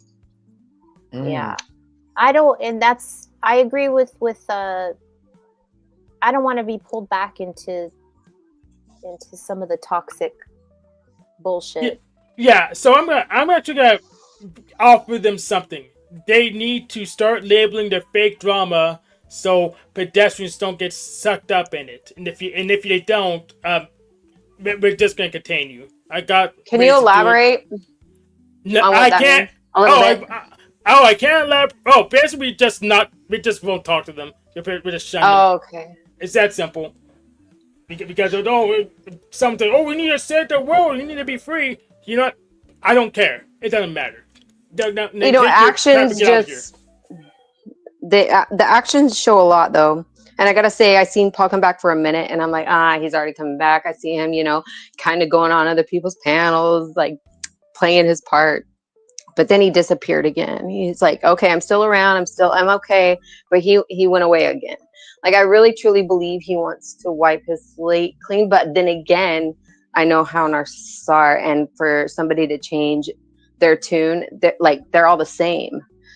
And once you know that person, they always use the same tactics. And for him to go away again and not go with his ego, because a lot of people were pushing him, kind of shows growth, I want to say. But that's the first time I've seen it with him. I don't care if he goes away, because I feel like he led a lot of broken men astray, and that's not okay. Like, a lot of broken men were following Paul like a god in my eyes, Well, but he wasn't responsible for any of those for people. them, and he made that very clear. Yeah. Did y'all see him on OTW's Paul when he came up a couple of weeks ago? He seemed a lot more like it was Paul. Remember Crispy? Was Flo there? I want to say Flo was there too. We were all Yeah. at OTW's.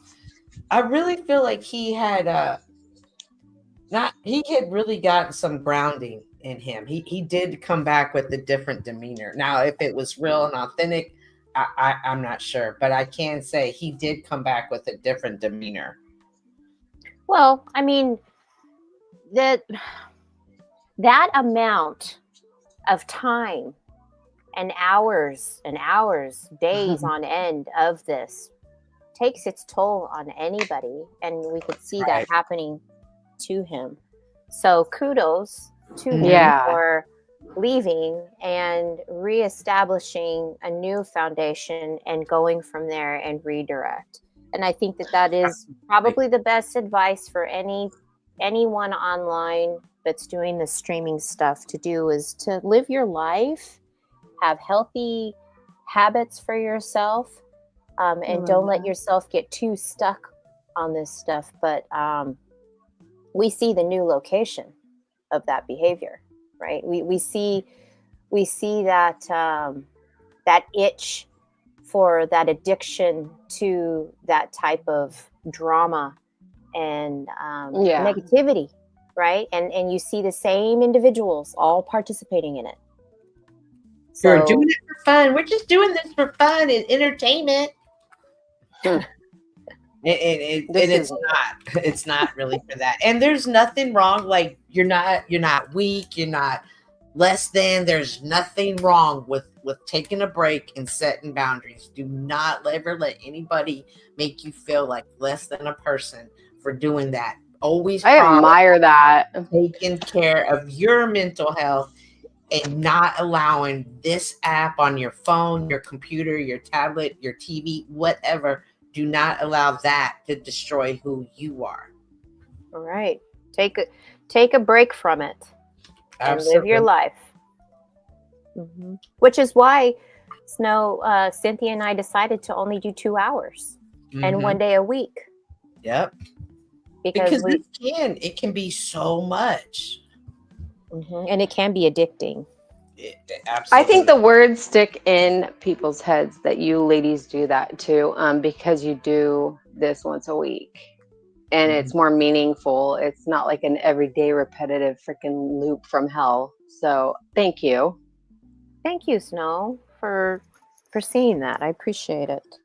Yeah, in fact, from watching Pussy Paul and Jack talk on stream every day, I will recommend strongly against it. Have a real stream of income or something. Even Felicity doesn't stream every day because that's nuts. Don't stream every day. Right. It's not healthy for you. And I hate when kids have these in their apps. As a matter of fact, I saw a lady who was walking, had her kids, was pushing them in their stroller. They were like 3 or 4. She had 2 of them. But as she was walking with them, she had the phone in her hand. She wasn't even engaging with her kids. Like go out and spend time with people. Like force yourself to put that phone down and talk to real people, whether they be your family, your friends, complete strangers. Just say hi to people. Like this, do not be distorted by this fake reality up here. Well, and the devices are set up to distract us. All the notifications, the phone, the cell phone, the tablets. It's intentionally. I think that the television was the number. If we're going to talk about weapons, the television was the number one tool for any means of distracting people away from living their lives. And you ladies edit so you can see how easy it is to be able to convert something and make it look like something it's not. Oh, girl, don't even get me started on that shit. So, it's a mind game. It all has been the whole time. Right. It's like the whole 1984. People rewrite and re-edit and recreate a narrative and you're like, that's not what happened. I was there for it, but unless you recorded it, and then it starts the whole, I'm going to record it. I've got everything recorded. Talk about policing our own selves, It's crazy. I like what GT says. Yeah, YouTube can be addicting, but I feel like I learn a lot about different types of people that exist through YouTube. Yeah, we all feel that way. That's why we're here. Absolutely. Who's the director that did Vertigo, you guys? Vertigo. It's an old movie. Who 60s. directed Vertigo? With the bird that has a bird Who movie. Directed the movie Vertigo. Alfred Hitchcock. Thank you.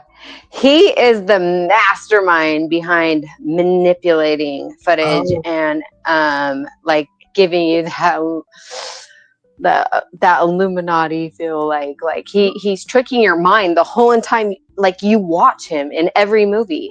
He's tricking your mind.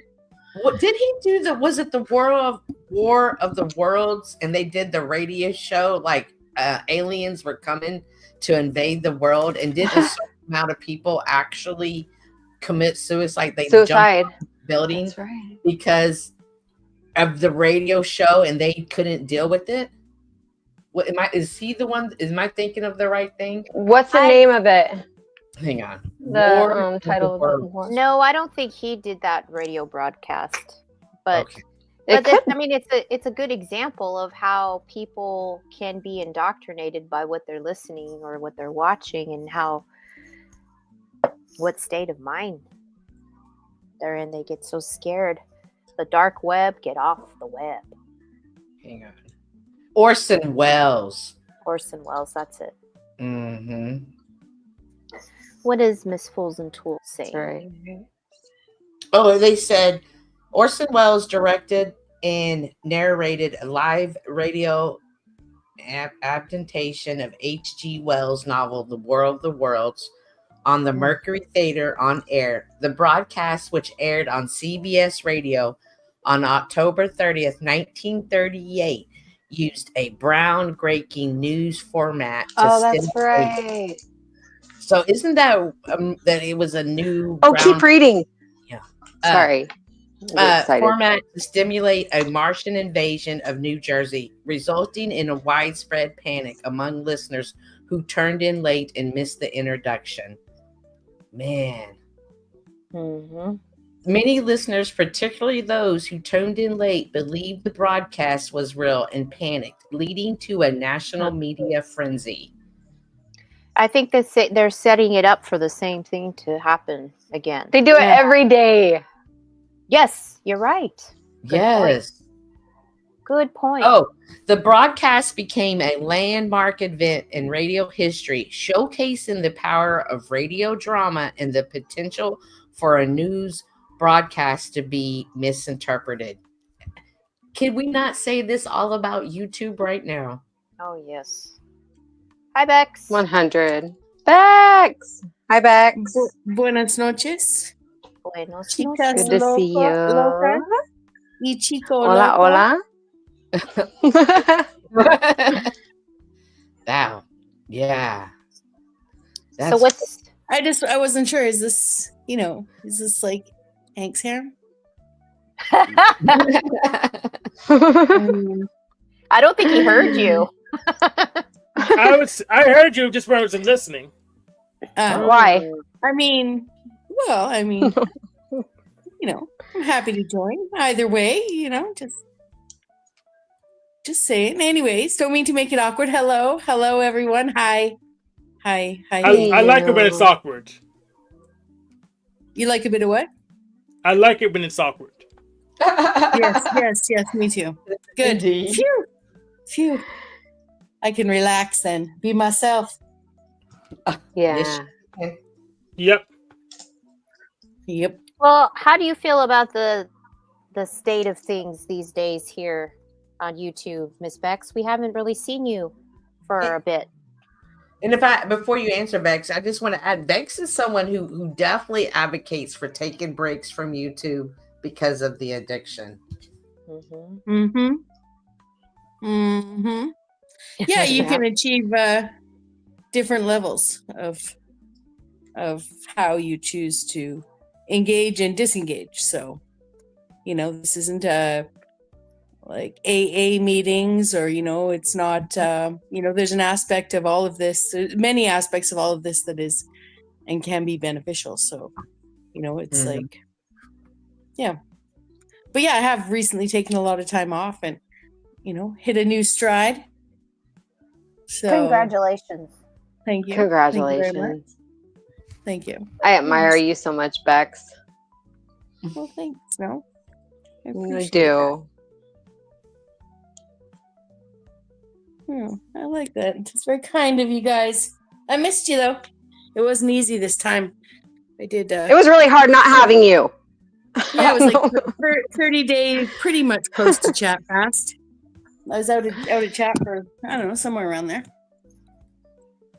How do you feel when you come back and you hear about things, Bex, and you're like, this happened and that happened, you're not up on the lore? Because that's kind of the addiction, is keeping up with soap opera. Well, I think a lot of loops maintain the same, so you're not really out of many loops.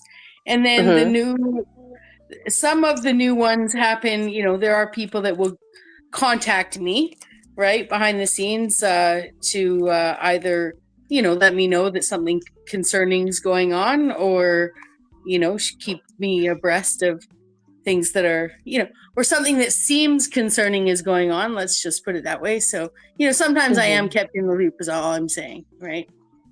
Okay, good. Yeah. But yeah, it was a good month, and I was still around, like I said, I can listen. You can listen and not engage.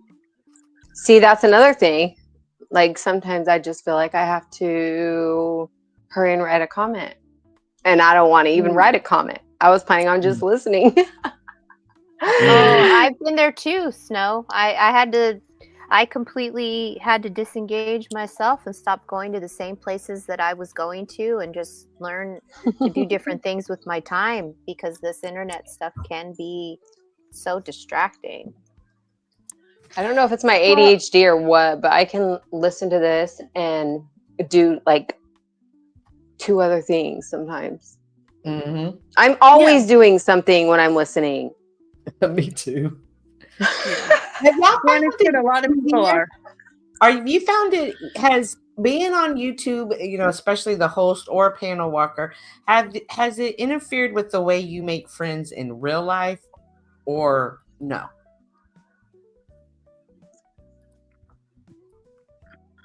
Not me. Not you? Yes. No, like I'm a pretty, I socialize awkwardly with the world, whether it's in a pixelated fashion or in real life. There was a point in time though where it was affecting my, the balance really wasn't there. I was spending, although that being said, I had always spent more time alone. So I was sort of like had this imbalance of replacing alone time with socializing online. And then it looking like I'm socializing more online than I would have in person, when really I would have been spending the time alone. So, yeah, for me, it did expand my social realm for a while. But I also had been like a year and a bit injured before lockdown in 2020. So I was kind of like primed for something to give. Mm-hmm. Like, I feel like that's what locked us all in here together was COVID. And I mean, I watched YouTube 2017. That's when I got heavy duty, like really listening, trying to find people like myself and understanding why I was thinking certain things that I was understanding and reading about. But after, during COVID, the whole thing, that's when I got more involved with it. And I think a lot of people are just trying to get out of that mindset of how comfortable it is online, maybe. Yeah. I didn't start stuck. Yeah, I didn't start planning to post after the places opened up again. But this online stuff did is help me improve my wedding, since I don't have to trust so-called job coaches or placement people. Since they're dishonest. They say the same BS that some of the bad sectors of the panel say. So now I can vet them. I can screen. Yes, better. that part. Me Yes. too. Me too. I come off harsh too because of the panelverse. Sometimes I'm just like I'll call, like it's not like I'm calling you out, but you know that I'm just shunning you right the hell out. Like done. I don't even want to mess with you. And Yeah. now my negotiating Good for you, Hank. Yeah, and my I think that's negotiation skills will probably be like top notch now when I start trying to get somewhere again. Because I have simulates pressure with the fake drama. So when we do real pressure with real drama with actual money at stake, I'm gonna be as cool as a cucumber because I did enough simulations. It's true. It's true, Hank. And sometimes you can like pull a panel move on someone you've known for 20 years. Right? Like I was entering the weed store the other day as a well, I won't call him a gentleman. A man was exiting the weed store, and I've known this man for like close to 30 years, right? We knew each other in another time, in another life, like across the bridge in another neighborhood, but we all called him Dr. Phil. And that's because Phil always gave unsolicited advice and always came from this like know-it-all position, but was never in a position to be giving the advice to people that he was being asked of, right? He had no qualifications. And his life has only proven that he has less and less qualifications to be giving advice or stopping with that arrogant attitude, anyone like me or anyone else to be like, hey, oh, I love it. So I'm going in, and last time I saw him, I ran into him in a coffee shop where he was telling me how he was like an influencer on Facebook and, a big man in the red pill manosphere. And I was like, oh, good for you. And I kept my mouth shut. Right. So now I'm walking into the weed store like a month and a half, 2 months later. He can't even remember that he talked to me. That's how arrogantly fucked up he is. Okay. That he had a conversation with me over lunch in a coffee shop. He wasn't drunk or anything. He's actually... I run into him outside the weed store and he says to me, oh, hey, how's it going? Haven't seen you a long time. You still in the such and such place? Rah, rah, rah, rah. Like, he's like, yeah, I was over there once. I'm like, yeah, like 10 years ago, dude. I just saw you 2 months ago. Right? Like and he's like, oh, well, like I got like 12 or 20 people I'm sponsoring now, young men I'm sponsoring now. And I was like, is that an AA? And he says, well, yeah, we meet every day at the Tim Hortons every morning, 7:30 to 8:30. And I'm thinking, oh, you got your own fucking live YouTube channel, eh?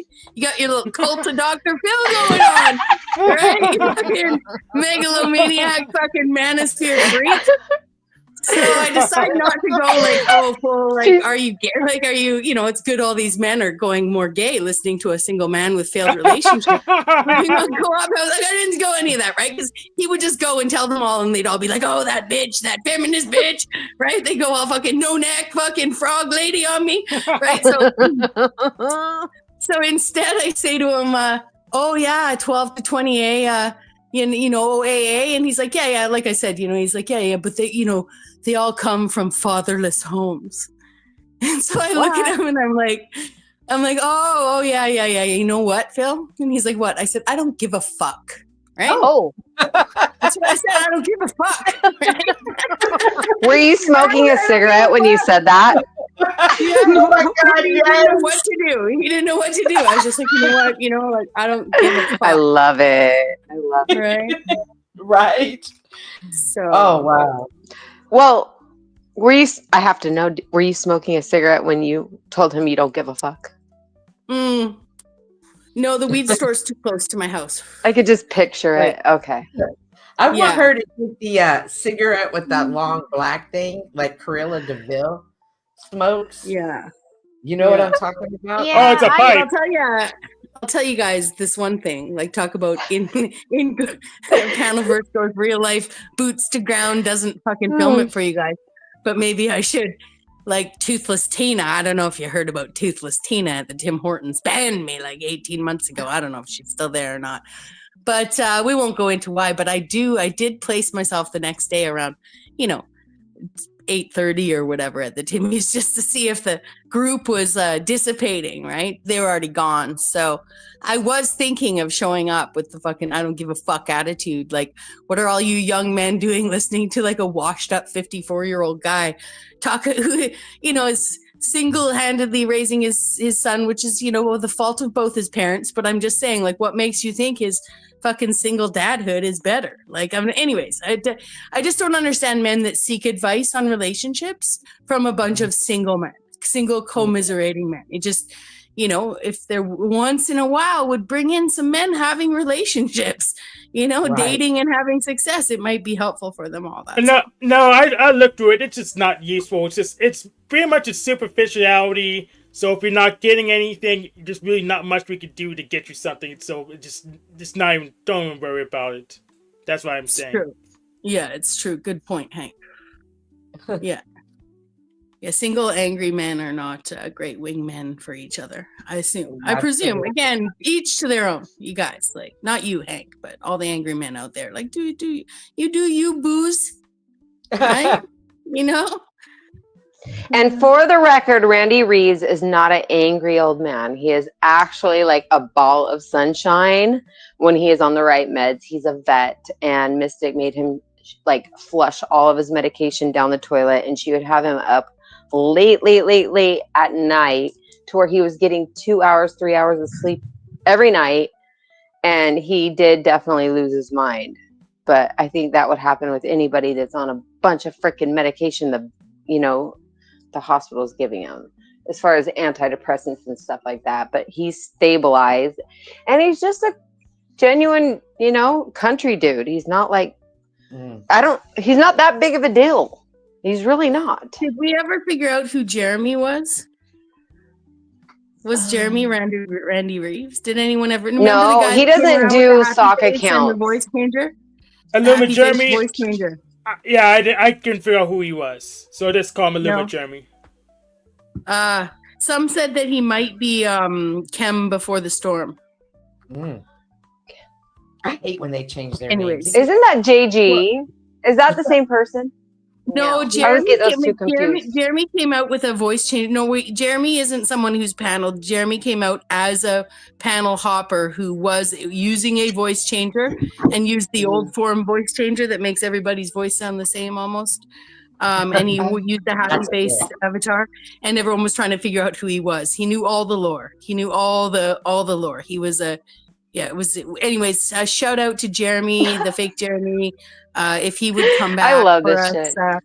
We need like Jeremy, man, like, who has a channel now and who's been streaming daily. Jeremy, come on, come save us from ourselves, Jeremy. Anyways, thank you for the shameless plug to somebody. Plot twist. Yes, it was caged the whole time, trying to lure you into his. Well, Yeah. since we've given ourselves some boundaries here, you guys, you want to do your final thoughts? No, I'll skip. I'm skipping it. Then I'm leaving the stage. Bye, Hank. I'd just like to say, I'd like to make one slight public announcement about my avatar being not catfishing. Okay? So first and foremost, I'd like people to understand that catfishing has to do with scamming and grifting people, right? Everybody knows what I really look like. Secondly, it's about her attitude more than her image. And thirdly, why does nobody give Benton shit for using Woody Harrelson's fucking picture? So I'm just going to tell everyone that this is actually Benton in makeup, okay? I'm using a picture of Benton dressed up, all dolled up. And doesn't he look just as beautiful as a woman as he does as a man? Anyways, on that note, guys, thanks for having me. Adios. Bex. Hasta luego. Good night, Miss Bex. Okay, Miss Snow, the floor is yours. Okay, I would say don't believe anything that you hear unless you get it straight from the source, and then double check it, because half of the time, most of the time it's probably not true, and they're either LARPing or they're grifting or they're trying to come up on some kind of clout off of your name. Most of it's not true. And then you got your ones that are outspoken like me. I'm just not, I will trigger somebody. That's just the way I am. And that's it, I guess. Thank you, ladies, so much. And I love the background. That is so beautiful. It is. All right. Bye, guys. Good Bye. night, Miss Snow. Thanks for coming up. Thank you. See you again soon. Thank you for the show again. As always, we pull it off, and I just appreciate the conversation. Please, if you haven't already, hit that like button, and we look forward to seeing you again next week. Also, if there's anything that you're experiencing on the panelverse or the internet, or things that are on your mind that you want to talk about, feel free to leave them in the comment sections, and we will perhaps speak about it one day. Thank you all again so much. What another enjoyable conversation with the panel and with Miss Cynthia. A lot of insight as to what's going on here in this panelverse. And I look forward to seeing all of you again next week at the same time. Wednesday, 6:30, 8:30 Central Standard Time. Hold on. This. There we go. All these extra little things that I can use. Anyway, everyone take care. And I hope to see you all again. See you next time.